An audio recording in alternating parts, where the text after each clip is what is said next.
এই পাশটা একটু ছেড়ে দিলে হয় না, এটা নিচে নেমে ছবিটা নিয়ে চলে যায় একটু ভাই, এই জায়গাটা ছেড়ে দেয়। এই ডাক্তার, এই জায়গাটা একটু এই জায়গাটা খালি একটু পিছনে,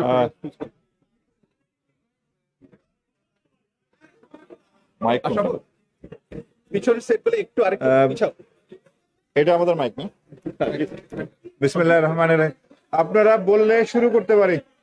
ভাই কেউ ছবি তুলবে?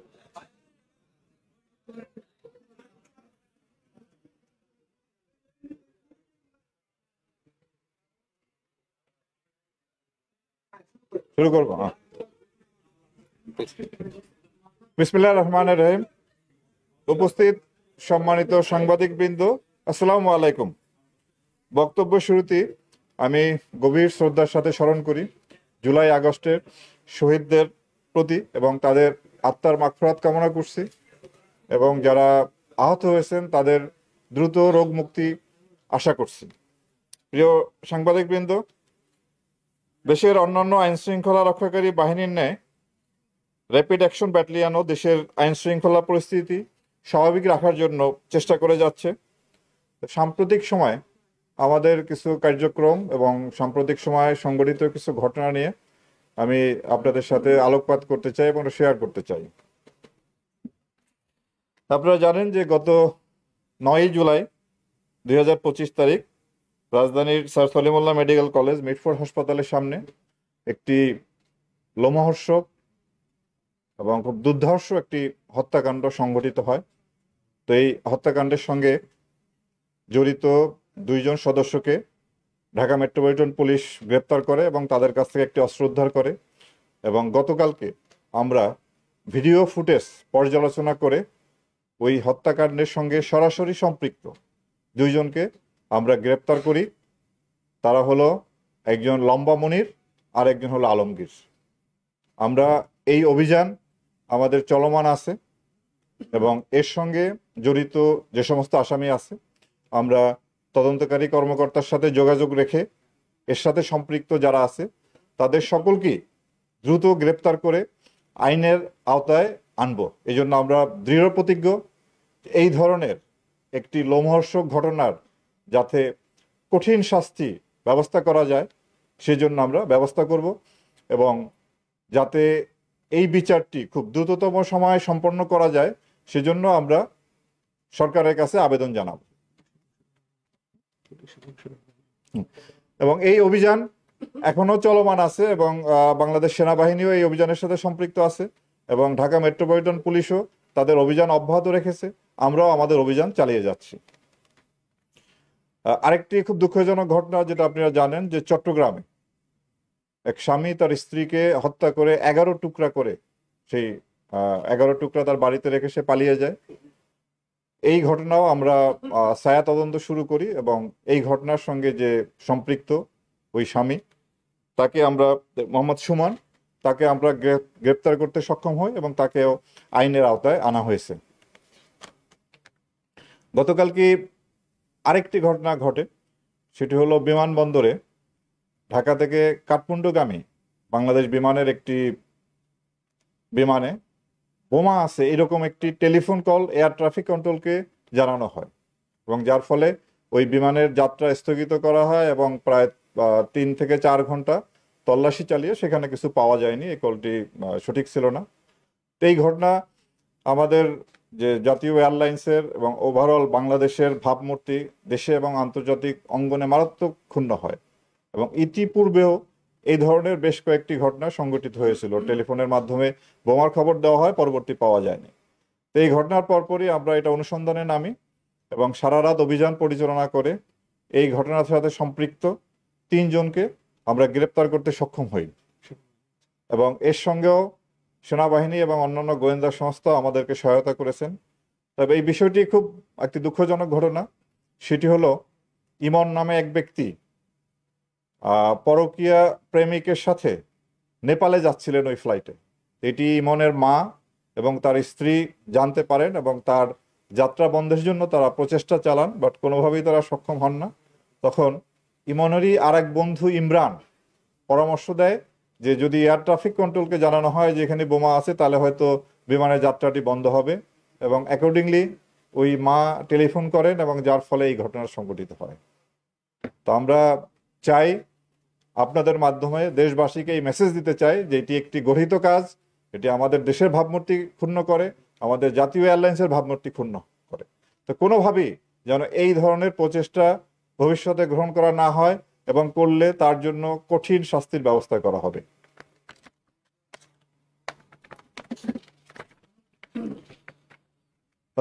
সাম্প্রতিককালে বেশ আলোচিত বিষয় হলো মব ভায়োলেন্স। আপনারা জানেন যে বিভিন্ন জায়গায় রাস্তাঘাট বন্ধ করে, দাবি দাওয়া আদায়ের নামে রাস্তাঘাট বন্ধ করা, বিভিন্ন সরকারি অফিসে গিয়ে সেখানে ঝামেলা তৈরি করা দলবদ্ধভাবে, এই ধরনের ঘটনা আমরা ইদানিং প্রায় প্রত্যক্ষ করি। এটি খুব অন্যায় কাজ। আমরা এই ধরনের মব ভায়োলেন্সের ব্যাপারে কঠিন পদক্ষেপ গ্রহণ করব। কোনোভাবেই আইন কারো হাতে তুলে নেওয়া যাবে না, আইনকে শ্রদ্ধা করতে হবে এবং আইন মেনে চলতে হবে। সাম্প্রতিককালে লালমনিরহাট জেলার পাটগ্রামে থানায় আক্রমণ করে 2 জন আসামিকে ছিনিয়ে নেওয়া হয়। তো সেই ঘটনায় আপনার মামলা রুজু হয়েছে। আমরা র্যাপিড অ্যাকশন ব্যাটালিয়ন এবং জেলা পুলিশের যৌথ অভিযানে আমরা সেই ঘটনায় 3 জন আসামিকে গ্রেপ্তার করি, এবং যারা অবশিষ্ট আসামি আছে তাদেরও গ্রেপ্তার কার্যক্রম চলমান আছে। গত রাত 3রা জুলাই 2025 মুরাদনগরে একটি মর্মান্তিক ঘটনা ঘটে। সকালবেলা একটি পরিবারের মা এবং তার 2 সন্তান মবের হাতে নির্মমভাবে নিহত হন।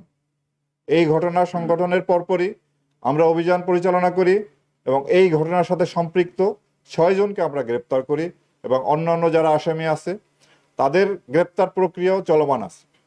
আমরা এই মেসেজ দিতে চাই, কোনোভাবেই মব সন্ত্রাস বা মব ভায়োলেন্স করে এই দেশের স্বাভাবিক কাজকর্ম ব্যাহত করা যাবে না, অন্যায়ভাবে কোনো দাবি আদায় করা যাবে না।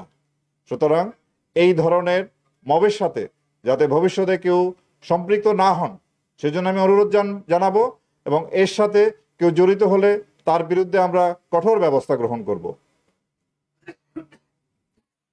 আরেকটি ঘটনা, এটা আপনারা সবাই জানেন যে কুমিল্লায় এক নারীকে উলঙ্গ অবস্থায় তার ভিডিও ধারণ করে সেই ভিডিও সোশ্যাল মিডিয়া ছাড়া হয় মুরাদনগরে।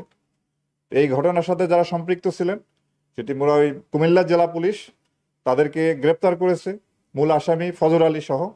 আমরাও এই মব ভায়োলেন্সের যে মাস্টার মাইন্ড শাহপরান, ফজর আলীর ছোট ভাই, তাকেও আমরা গ্রেপ্তার করি এবং আইনের হাতে সোপর্দ করি। এছাড়াও আপনার ভোলার তজুমউদ্দিন থানায় স্বামীকে বেঁধে মারধর করে তার স্ত্রীকে যে গণধর্ষণের যে একটি অপরাধ সংঘটিত হয়েছে, সেই ক্ষেত্রেও আমরা সেই আসামিদেরকে গ্রেপ্তার করতে সক্ষম হই। আমাদের ঢাকা শহর সহ বিভিন্ন শহরে আমরা কিশোর গ্যাংয়ের একটা তৎপরতা আমরা পরিলক্ষিত হয় আমাদের কাছে।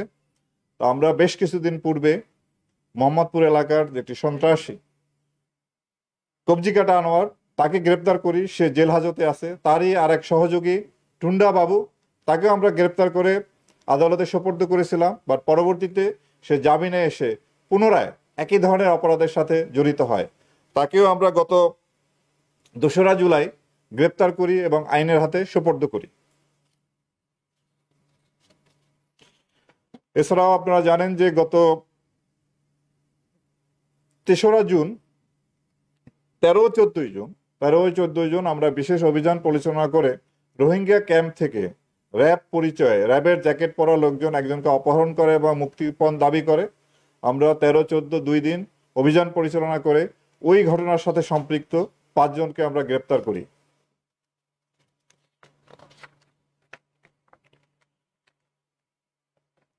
গত 29শে জুন কুমিল্লায় 7 বছর বয়সী যে একটা মাদ্রাসার ছাত্রী অপহরণ হয়, তাকেও আমরা উদ্ধার করি এবং ওই অপহরণকারীকে গ্রেপ্তার করি।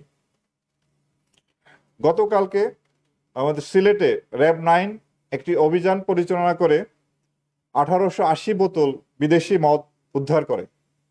এছাড়াও র্যাব 13 বিশেষ অভিযান পরিচালনা করে 154 কেজি গাঁজা উদ্ধার করে। গত 7ই জুলাই সোশ্যাল মিডিয়ায় প্রতারণার মাধ্যমে অর্থ আত্মসাতের অভিযোগে আমরা 3জনকে গ্রেপ্তার করি। এর একজন নারী এবং আর 2জন ছিল বিদেশি নাগরিক। এরা অনলাইনের মাধ্যমে প্রতারণা করে, অনলাইনের জুয়া এবং বিভিন্নভাবে তারা প্রতারণা করে আসছিল এবং এই প্রতারণাকারী একটা গোষ্ঠী আছে, তাদেরকে ধরার জন্য আমরা জোর প্রচেষ্টা চালিয়ে যাচ্ছি। প্রিয় সাংবাদিকবৃন্দ, এখন আমি আমাদের 5ই আগস্ট 2024 থেকে এই পর্যন্ত যে অভিযান পরিচালনা করেছি, আমাদের অভিযানের যে সফলতা হয়েছে সেই বিষয়ে আপনাদের একটু দৃষ্টি আলোকপাত করব। অস্ত্র এবং গোলাবারুদ মামলায় এই পর্যন্ত আমরা 207 জনকে গ্রেপ্তার করি এবং এর পাশাপাশি 5 শতাধিক অস্ত্র এবং 10,000-এরও বেশি গোলাবারুদ আমরা উদ্ধার করতে সক্ষম হই। আমরা সুন্দরবন এলাকা এবং চট্টগ্রাম এলাকায় অভিযান পরিচালনা করে 27 জন জলদস্যুকে আমরা গ্রেপ্তার করি। মানব পাচার মামলায় এই পর্যন্ত আমরা 5ই আগস্ট থেকে এই পর্যন্ত 73 জন অপরাধীকে গ্রেপ্তার করি এবং 42 জন ভিকটিমকে আমরা উদ্ধার করি। অপহরণ মামলায় আমরা 6 শতাধিক আসামি গ্রেপ্তার করি এবং 750 জনের অধিক ভিকটিমকে আমরা উদ্ধার করি।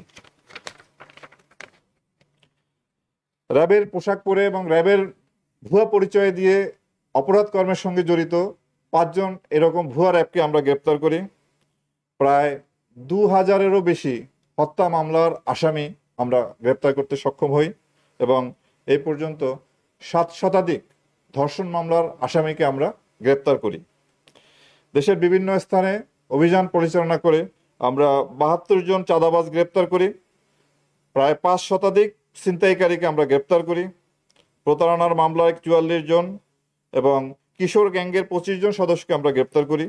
ডাকাতি মামলায় প্রায় 4 শতাধিক ডাকাতকে আমরা গ্রেপ্তার করি এবং মাদক মামলায় এই পর্যন্ত এই প্রায় 11 মাসে আমরা 4000-এরও বেশি অপরাধীকে আমরা গ্রেপ্তার করি এবং তাদের কাছ থেকে 46 কেজি হিরোইন, 1,15,277 বোতল ফেন্সিডিল, 18,336 কেজি গাঁজা, 51,96,000 ইয়াবা, 14,270 লিটার বিদেশি মদ, 37,000 দেশি মদ এবং 8,000 লিটার বিয়ার আমরা উদ্ধার করি। প্রিয় সাংবাদিকবৃন্দ, আইনের শাসন সমুন্নত রাখা, মানবাধিকার রক্ষা, সকল নাগরিকের নিরাপত্তা সুনিশ্চিত করা, অপরাধ চিহ্নিত ও প্রতিরোধ করা এবং অপরাধীদেরকে আইনের আওতায় নিয়ে আসার ক্ষেত্রে ভবিষ্যতে র্যাব দৃঢ়ভাবে কাজ করবে। আপনারা জানেন যে বাংলাদেশ পুলিশ, সশস্ত্র বাহিনী, বিজিবি, কোস্টগার্ড, বাংলাদেশ আনসার, আমরা সবাই আইন শৃঙ্খলা পরিস্থিতি ভালো রাখার জন্য এবং একটি সুন্দর পরিবেশ তৈরি করার জন্য আমরা কাজ করে যাচ্ছি। আমরা আরও দৃঢ়তার সঙ্গে এই কাজ চালিয়ে যাব যাতে অপরাধের মাত্রা নিয়ন্ত্রণের মধ্যে আসে এবং অপরাধীরা যাতে কোনো অপরাধ সংগঠন করতে না পারে এবং দেশের সার্বিক আইন শৃঙ্খলা যাতে ভালো থাকে, সেই জন্য আমরা সবাই সমন্বিতভাবে একত্র কাজ করে যাচ্ছি। এই ক্ষেত্রে আমরা আপনাদের সহযোগিতা কামনা করি এবং আশা করি যে আমরা আইন শৃঙ্খলা পরিস্থিতি আরও ভালো করতে পারবো এবং সামনে যে আমাদের জাতীয় নির্বাচন আসছে, সেই নির্বাচনের আগে আইন শৃঙ্খলা পরিস্থিতি আরও ভালো করে একটি সুন্দর সুষ্ঠু পরিবেশ তৈরি করতে পারবো, এই আশাবাদ ব্যক্ত করি এবং এই কাজে আমি আপনাদের সবার সহযোগিতা কামনা করি। আপনাদের সকলকে ধন্যবাদ।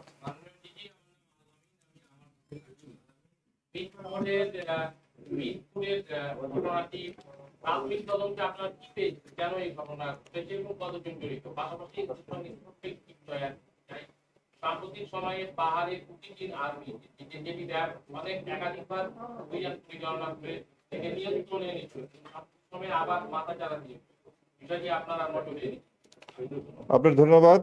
আপনার মিটফোর্ডে যে ঘটনাটি সংঘটিত হয়েছে এটির মূল তদন্ত ডিএমপি করতেছে, তারাই তদন্ত করে এর সঙ্গে কারা জড়িত কিভাবে সম্পূর্ণ বিষয়টা বের করবে এবং আমরা ছায়া তদন্তের মাধ্যমে আমরা ডিএমপিকে এক্ষেত্রে সহায়তা করছি। আর পার্বত্য অঞ্চলে কুকিচিনের বিষয়, এটি পার্বত্য অঞ্চল সহ সারা বাংলাদেশি জঙ্গি তৎপরতা এবং পাহাড়ি এলাকার যে তৎপরতা সে ব্যাপারে আমরা সজাগ আছি এবং এই ক্ষেত্রে আমরা গোয়েন্দা সংস্থা এবং সেনাবাহিনীর সাথে সমন্বিতভাবে কাজ করে যাচ্ছি যাতে এটা বিস্তার লাভ না করে। ধন্যবাদ। ছায়া তদন্ত আমরা গতকালকে থেকে এটা শুরু করেছি এবং এই বিষয়ে যে আপনারা তদন্তকারী সংস্থা তাদের কাছ থেকেই বিস্তারিত জানলে ভালো হয় বিষয়টি। আমরা আমাদের এটা গোপনে কাজটা চালিয়ে যাচ্ছি। ধন্যবাদ।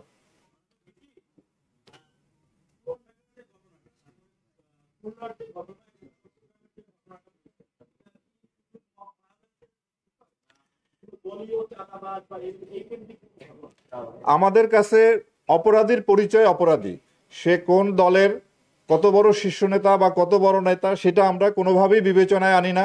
যে অপরাধের সাথে সম্পৃক্ত হবে আমরা তার বিরুদ্ধে কঠোর ব্যবস্থা নেব। এখানে দলীয় পরিচয় আমাদের কাছে কোনোভাবেই মুখ্য নয়। ধন্যবাদ।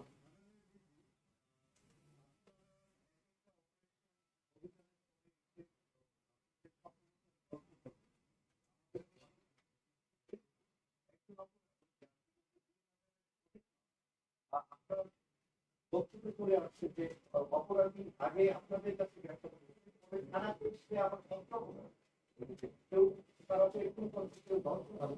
এই যে চোর জিনিস খেলা এখানে আসলে এটা সঙ্গে করে আর মব যখন দেখতেছে যে না আপনাদের আইন শৃঙ্খলা বাহিনী অ্যাক্টিভ না, কাজ করতেছে না, অপরাধী এই কারণে মব সৃষ্টি হচ্ছে।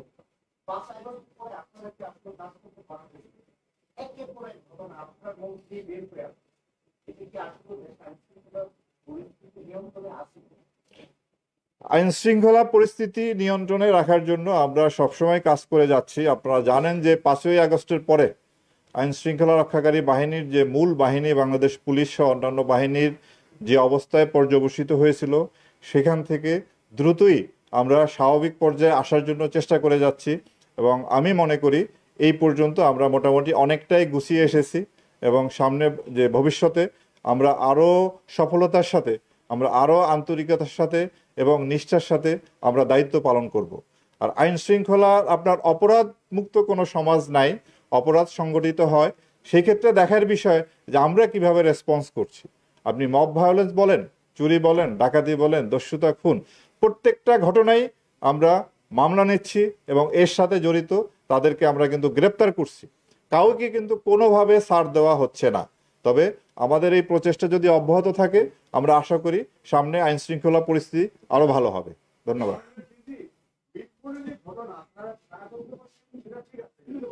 আসামি অ্যারেস্ট করেছেন আপনারা এবং এই ঘটনাটি একেবারে স্পর্শকাতর পুরো দেশ যাচ্ছে এই ঘটনা।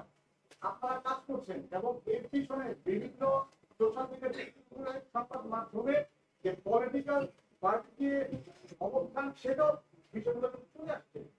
তারপরও আধিপত্যের বিষয়টা আসছে, আরো কিছু বিষয় আসছে, কিন্তু আপনাদের তদন্তে কি মানে আসলে প্রাথমিকতা সেটা তদন্ত করলেও প্রাথমিকভাবে সেখানে আসলে কি পেয়েছেন সেটা কিন্তু এখন জানার অপেক্ষা। আমরা এটার ব্যাপারে শ্যাডো তদন্তেও এখনো ফলাফল জানানোর মতো পর্যায়ে আমরা নাই। আমরা এই অভিযোগের সঙ্গে জড়িত অন্যান্য আসামি যারা আছে তাদের গ্রেপ্তারের জন্য আমরা প্রচেষ্টা চালিয়ে যাচ্ছি এবং এইটার যারা এই মামলার যিনি তদন্তকারী কর্মকর্তা, মূল তদন্তকারী কর্মকর্তা, তারাই এই বিষয়ে আপনারা ভালো বলতে পারবেন। ধন্যবাদ। ঘটনাটা সেটা স্থানীয় ব্যবসা বাণিজ্য, চাঁদাবাজি এই সংক্রান্ত বিষয়ে যারা প্রাথমিকভাবে, একেবারেই প্রাথমিকভাবে, বাট এটা ডিটেলস বলার মতো অবস্থানে আমরা নাই। এটা যারা তদন্ত করতেছেন তাদের সাথে যোগাযোগ করতে পারেন। আমরা এই মুহূর্তে এই ঘটনার সাথে যারা সম্পৃক্ত, যাদের পাওয়া যাচ্ছে তাদের গ্রেপ্তারের জন্য আমাদের অভিযান পরিচালনা করে যাচ্ছি। আমি সাংবাদিক ভাইদের দৃষ্টি আকর্ষণ করছি, বিনীত অনুরোধ করব একজন সাংবাদিক ভাই একটি প্রশ্ন করবেন এবং বাকিদেরকে সুযোগ দিবেন, তাতে করে আমাদের সবারই একটা ইন্টারাকশনের সুযোগ। Thank you. জি নেক্সট কোশ্চেন বলেন। হ্যাঁ জি,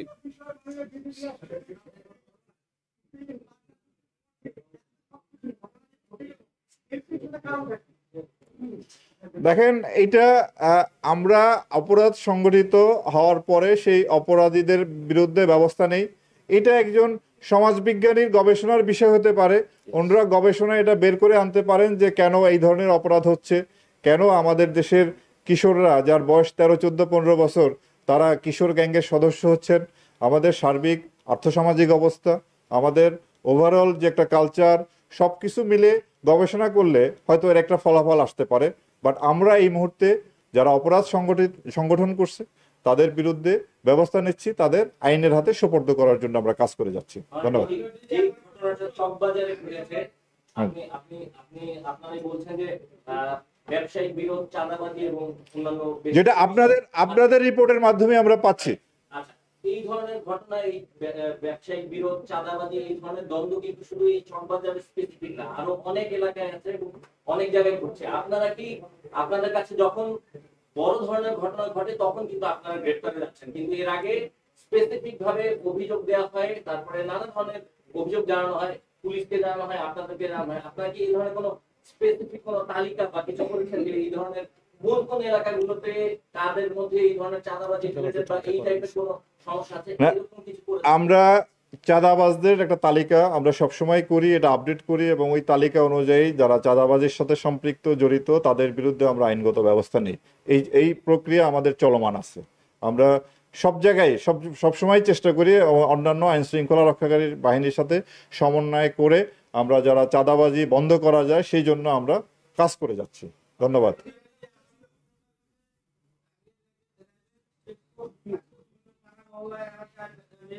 যে কারণে তিনটাই কর্মপত্র আমরা সেরকম চেক করতে কিনা, তাছাড়া চেকপোস্ট বাড়ানো বা এলাকার ভিত্তিক চাঁদাবাজ তিনটাই গাড়ি মানুষ কোনো বইলা কার্যক্রম করতে কিনা, বা সাইকোলজিক্যালি তারা যদি মনে করে থাকে যে আইন শৃঙ্খলা তাহলে আপনারা সেটা কিভাবে তাদেরকে মেসেজ করতে দিবেন, সেটা আপনাদের কোনো পরিকল্পনা আছে?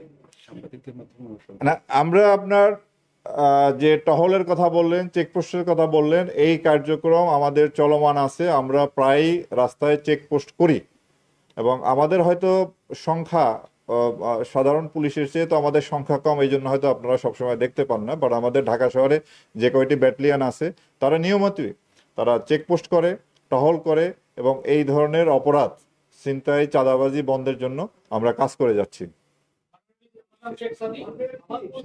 জাতীয় নির্বাচনের আগে এই যে মব ভায়োলেন্সের কথা বলছেন বা কৃষকের কথা বলছেন, এটা কি বৃদ্ধি পাবে না হ্রাস করবে, এবং সেক্ষেত্রে আপনাদের আসলে পূর্ব প্রস্তুতি বা আমরা দৃঢ় প্রতিজ্ঞ যে আজ আইন শৃঙ্খলা পরিস্থিতি ভালো রাখার জন্য এবং নির্বাচনের পূর্বে আইন শৃঙ্খলা পরিস্থিতি আরো ভালো করার জন্য আমরা সবাই মিলে কাজ করে যাব এবং আমি আশাবাদী যে এই দেশের আইন শৃঙ্খলা পরিস্থিতি আরো ভালো হবে এবং নির্বাচন উপযোগী একটা পরিস্থিতি আমরা তৈরি করতে সক্ষম হব।